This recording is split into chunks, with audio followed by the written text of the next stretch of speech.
is advised.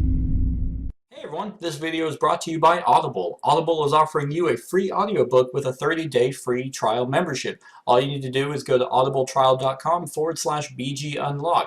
The link is in the description below, and now enjoy the video. Hey everyone, welcome back to Board Games Unlocked, and this time I'm going to be doing a no run-through review for the newest Tapestry expansion, Plans and Ploys. Now, a full caveat here, this is actually a review copy that was sent to me by Stonemaier Games, so take that what you will. But the other caveat is if you've seen both of my run-throughs for Tapestry or my discussion of Tapestry, you're going to know I don't like this game. So the fact that they sent me a review copy, it just shows how telling the company is that just because I give things negative reviews of their games, they're not going to not give me a review copy just because of that. And with that being said, this expansion does nothing. It does nothing. It is... Okay, that's not entirely true. If you like Tapestry, get this expansion. If you don't like Tapestry and you're thinking, oh, well, maybe the expansion will fix it, well, it doesn't. It doesn't at all. Like, you know how some games are like, wow, that game is real garbage. Oh, no, play with the first expansion because it fixes a lot of the problems. And they're like, oh, and it does. If you're of the same philosophy of me, which is an expansion shouldn't fix the base game, the game should already be good enough on its own, and expansion should only enhance that, then it is what it is. However, this is just extra content.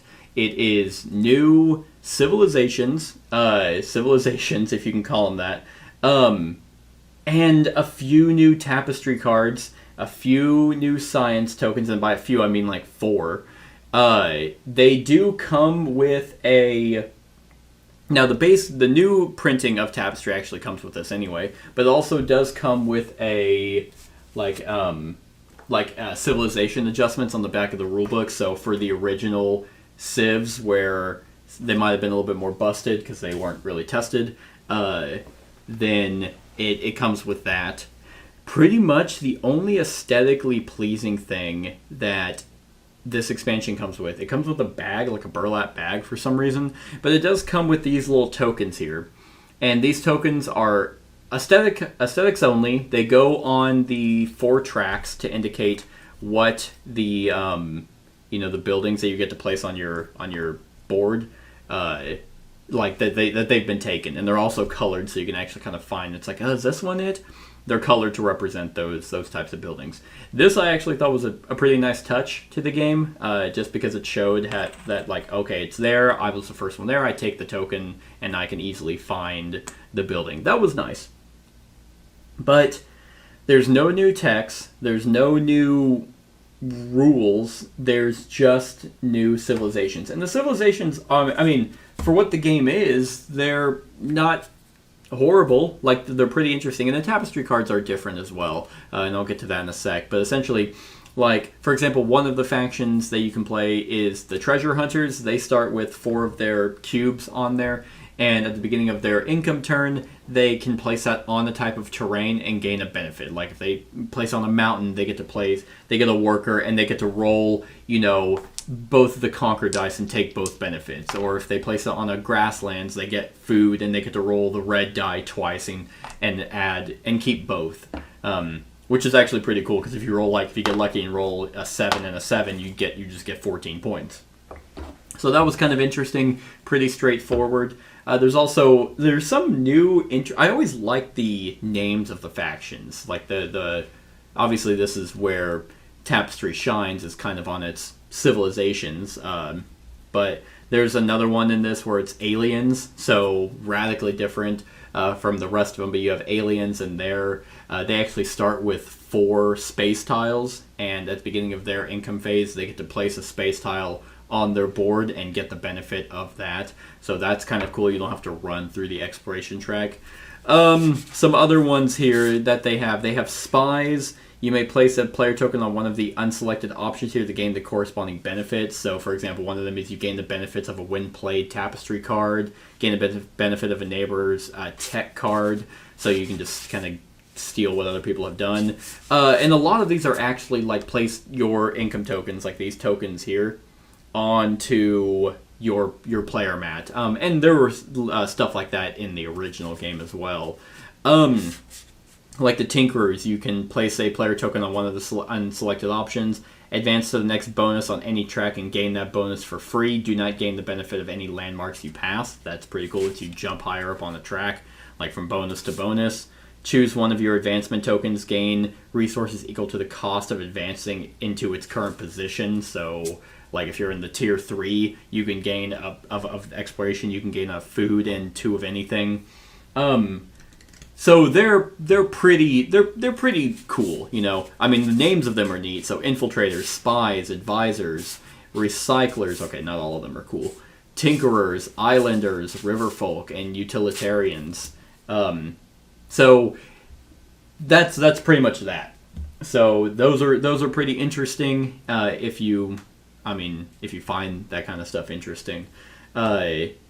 As far as I can tell, they're pretty balanced. Like the final score of the game that we just got done playing was Aliens versus Treasure Hunters. The final score was 196 to 163. That's not horrible. And then the new Tapestry cards, which, like I said, there's not a lot. It's a small box, as you can see, that they do a lot of counters. Like, they have a lot more counters. They're not just traps that you lay down or that you have in your hand and you just stop someone from, taking over one of your territories. Like, some of them are actually like, oh, if someone tries to play a trap against you, cancel it and take one of their Tapestry cards. Surrender. If an opponent conquers a territory, then you can discard that and you actually just get to roll the conquer dice and gain both results. This one is double cross. You may discard this from your hand if an opponent plays a trap against you. If you do, cancel the trap and gain 5 points. So there's a lot of the new Tapestry cards where they cancel something that your opponent might do to harm you, and you gain something out of it. Those same cards, actually, if you don't use them for their ability, you can play them and gain a bunch of points and like a resource or an exploration tile. But honestly, this did not improve my opinion of Tapestry. I still find it to be extremely themeless and extremely boring, and not a Civilization game in any way whatsoever. I still hold true to the fact that they put this Civilization game subheading underneath actually ruined the game, because you're gonna naturally compare it to Civ games. That's just what's gonna happen. And with better Civ games out on the market, this is just not one of them. But, like I said before, if you like this game, and it's perfectly fine if you do, like, my opinion is just my opinion, then I highly recommend you go and get this expansion, because it's just going to give you more of what you love. It's going to give you more unique Tapestry cards, give you more unique civilizations with corrections to the other civilizations that were in the base game. And it's going to give you more things to do with the solo variant if you play with the solo variant, which this one was interesting with Tapestry because I also did a solo variant run through where they actually mimic two players, which I thought was pretty cool. But they do something pretty neat in this, which is for the solo variant, with the Ottoman and the Shadow Empire, there's actually a campaign. So you do get a campaign, but only with the solo variant. And there's five total games that have unique setups and unique rules. So, like, the first one's called Focus, Scenario 2 is World War, Scenario 3 Utopia, Scenario 4 The Fall of Atlantis, and then Scenario 5 Foreshadow. So you get 5 solo variant campaign, which is probably the biggest change to the game with this expansion.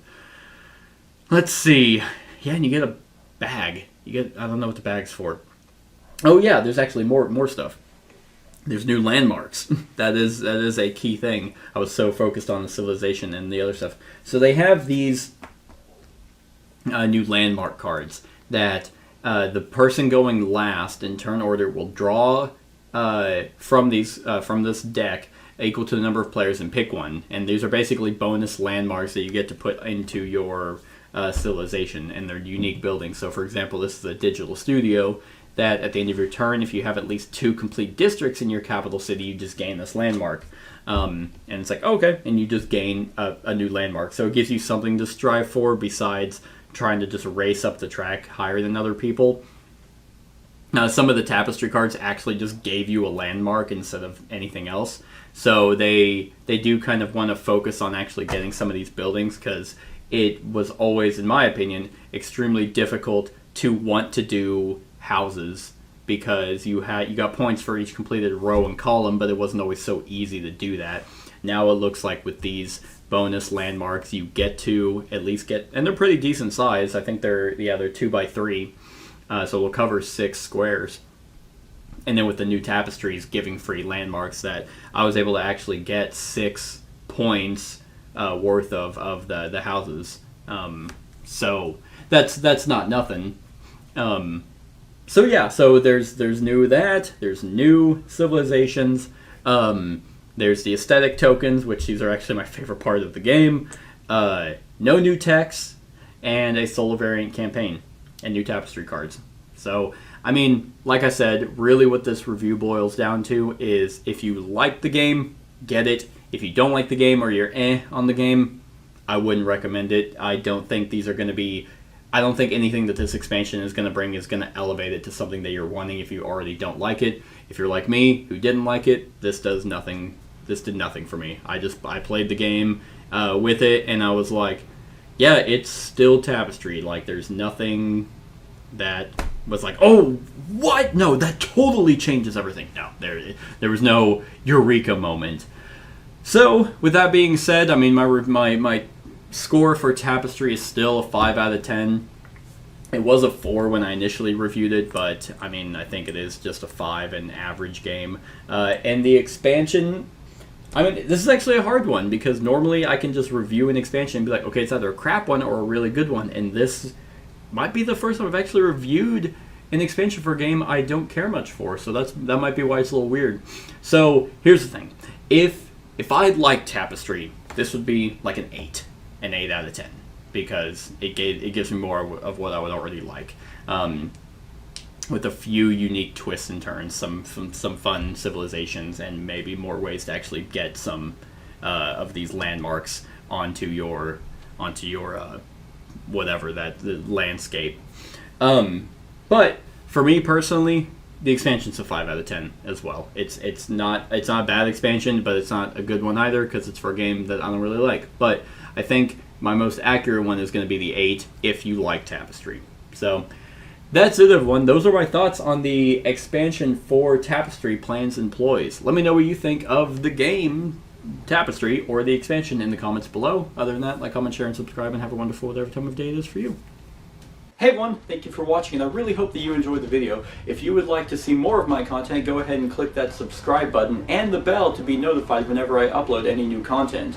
If you feel like supporting the channel, you can go ahead and click that Patreon link to be taken to my Patreon, and any help is truly appreciated. Other than that, stick around for any other run-throughs or reviews or cool top 10s or whatever I feel like putting on. Other than that, like, comment, share, and subscribe, and have a wonderful whatever time of day it is for you.